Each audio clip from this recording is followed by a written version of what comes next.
right. So decided that I wanted to do, now that school's back in and everything's kind of calmed back down, I want to kind of continue kind of cutting off all the fat so I can get down and see the things I want to see.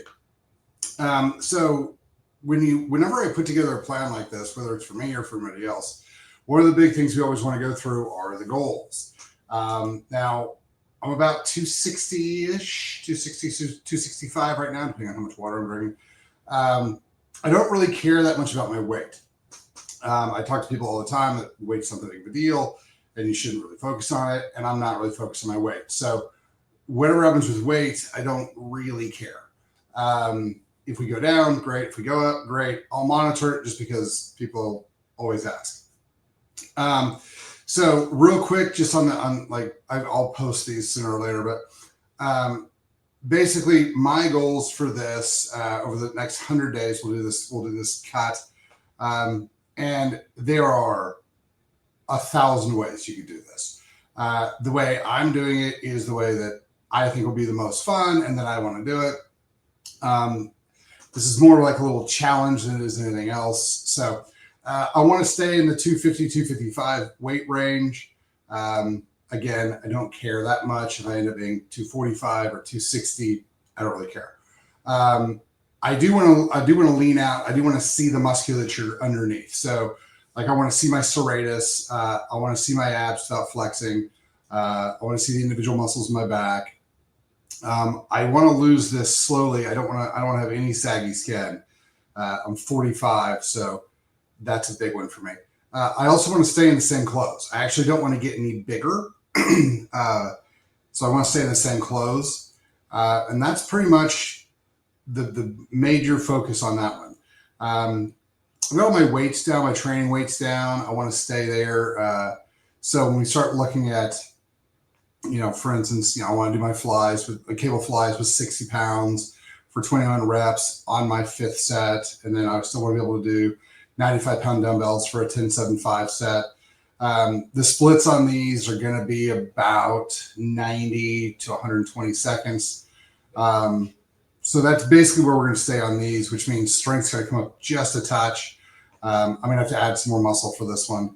But we should be still pretty good. These are really close to where I'm at now. So over the next 100 days, I'm actually looking to increase strength, which means I'm going to lay down just a little bit more muscle. And then we're going to cut out as much fat as we can. And I'll be going through all that fun stuff. So I've got these written down. I've still got to do my measurements, but I'll post these somewhere online soon. Now here's the fun thing. So the way I'm going to be eating is, again, I haven't done this on calories. You guys are welcome to put this in calories, and this is where everyone's going to lose their mind. And this is fine. So what I'm looking at doing is I'm doing 3 47-1s a week. So it's going to end up eating Sunday, Tuesday, Thursday, Friday. Those are the days I eat. The other days I don't. When I do eat, my goals are 80 to 120 grams of protein, 200 to 250 grams of fat. I need at least 60% of that to come from saturated fat. So that's where a lot of this is going to come from. Mostly MCT and butter and steak and stuff like that. Saturated fat is super, super good for you. So here's the thing. So like if you look up, this is why AI is not going to work for actual healthcare. When you look up what's going on, like all these things, like the internet, just like you have to stay away from, this is the medical system. You have to stay away from saturated fat. It's totally bad for you. Again, the medical system tells you that polyunsaturated fatty acids, seed oils, are what you should be eating. So again, a little bit different. But yeah, so 60% from saturated fat. I've got it broken down a little bit tighter. The carbohydrate functionality is going to be really, really minimum. I'm eating a decent amount of fiber, and I'm eating very little sugar. Some of that sugar is going to come from things like blueberries. So that's kind of how that one's going to be. So here's the so on my fasting days, which are I'm not going to argue, we're not fasting. I'm taking all my supplementation, and then I'm still doing my bulletproof coffee, and then I'm still going to do about 15 to 20 grams per day of protein specifically derived from collagen. And that is to make all the chemistry work out. So now here's the fun thing. So I did do the math on this one, And we're looking at about, if you add it all up per day, over the 2-day period from doing the 47 ones with everything that's in it, we're looking at about 1,400 calories, 1,450 calories per day. Now, I am 260. I have roughly 15% body fat. I work out 6 days a week for roughly a little over an hour. So I'm working out pretty hard. So if you put that all in and you ask for maintenance, like, hey, I don't want to gain or lose fat, put that in, just toss this into Google or whatever your AI of choice is, and ask, be like, how many calories a day should this person maintain? I'm a 6 foot tall man, 260 pounds, 15% body fat, 6 days a week for an hour, so hard workout.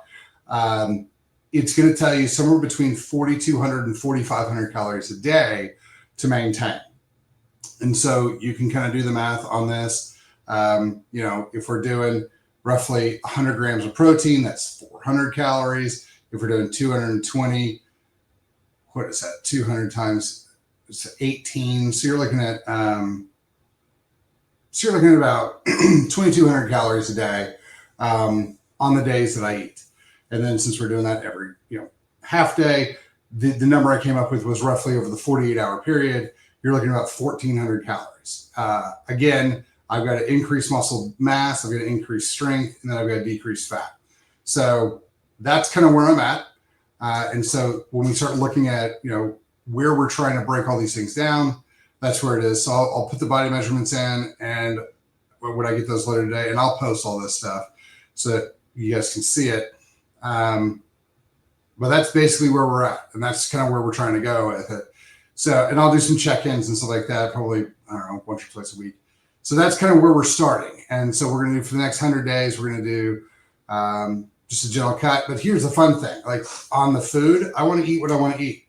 So I'm going to have, ice cream. I'm going to have chocolate chip cookie dough. I'm going to have toffee, chocolate and chocolate, what is it, walnut, or maybe it's almond. Anyway, the chocolate pecan, the chocolate toffee I eat. I'm going to have pecan pie. I'm going to have my loaded nachos. I'm going to have pizza. I'm going to have some calzones. I'm going to have all those things. That's the diet that I want to maintain. So I want to eat the things I want to eat. I want to do it in the way I want to do it. And, we're going to try to get down to getting the function that I always wanted, which is seeing the musculature on the body. So for those of you who were wondering, how I put it together and how I do it, this is how I do it. This is not by any stretch of the imagination the only way to do this. It's the way that works best for me. Now, here's the big thing.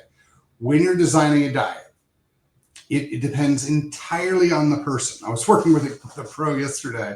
I was talking to him about sugars and stuff like that. And he's actually an ectomorph. And so he needs a ton of sugars and a ton of, fat and protein to get where he's trying to go.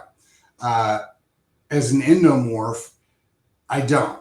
And so when you start seeing some of this stuff, you're like, well, this would never work for me. It probably wouldn't. So, those are some of those things. Random question. Can an 18-year-old grow taller using Somorelin? Yeah, if the growth plates aren't closed. It has nothing to do with age. It's entirely a bit based upon if your growth plates are open or not. So that brings up a good question. I will probably not, I'm not planning on using any specific peptides, depending on how well. I'll use melatonin because I do want to maintain I don't want to get super white. So I'll use some melatonin too as we go through. I will probably use a very low level of growth hormones. Just leave that one open just in case anything happens. I'm not planning on using any GLP-1s or retatrutide or any of that type of stuff. So we'll kind of see how it plays out. But that's kind of where we're going to go. And so when people start asking questions, well, should I run this or no, you probably shouldn't. This is what my body requires. I've worked with a lot of people that require a whole lot less. I've worked with a lot of people who need more, but I've worked with a lot of people who need less than this. The 47-1 is not something that very many people need to do. My favorite function stuff is I like to eat once a day. So that's kind of where a lot of this stuff is again, what do you want to do? Where do you want to go? And then function afterwards is maintenance. And so if I'm eating 47, if I'm doing a 47-1, and that allows me to cut, would I then go back to eating every day, same meals, should be just fine. And so that's kind of the idea. So the idea is to cut it down and then maintain it. So the goal should hopefully be that we're maintaining everything here in a couple of weeks. I say a couple of weeks, here in about 100 days. Because I'm looking to do about a 100-day cut. So we'll kind of see where it all ends up. If you guys have any questions, just have questions at chalmerswellness.com, or you can just put them in the DMs as you always do. So that's kind of where we're at. If you guys have any other questions, we'll talk to you then. Otherwise, this is kind of where we're at, where we're going to go. We'll take pictures and all that fun stuff later today. You guys have a fantastic day. Thanks for your time.